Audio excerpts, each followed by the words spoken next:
Hey everyone, welcome back. Today we're diving into something different, something that could genuinely change your life. No clickbait, no gimmicks, just 8 ancient Stoic practices that are surprisingly relevant for 2025. We're all feeling it, right? The constant pressure to achieve more, be more, do more. But what if I told you that philosophers who lived over 2,000 years ago had already figured out the secret to living a fulfilled life?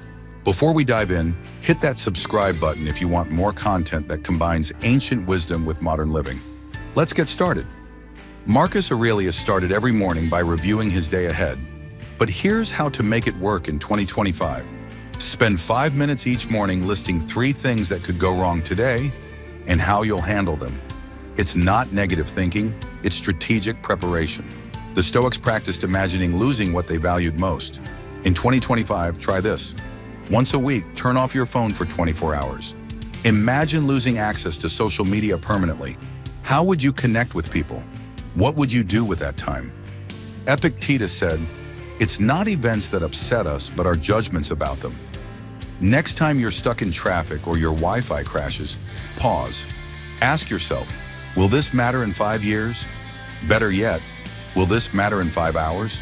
The Stoics kept reminders of mortality to stay focused on what matters. For 2025, set a daily reminder on your phone. You are mortal. What matters today? Sounds heavy, but watch how it transforms your priorities. Here's where it gets interesting. Marcus Aurelius said, "The impediment to action advances action. What stands in the way becomes the way." Choose one challenge in your life right now. Instead of avoiding it, ask, how is this obstacle actually an opportunity? Stoics practice voluntary discomfort. In 2025, this means intentionally embracing analog life. 1 weekend a month. Go completely analog. No streaming, no ordering in, no digital shortcuts. Watch how this reset builds resilience. Epictetus advised not to worry about reputation. In today's social media age, try this. Post something you believe in, even if it might not get many likes. Build the muscle of being yourself without seeking validation.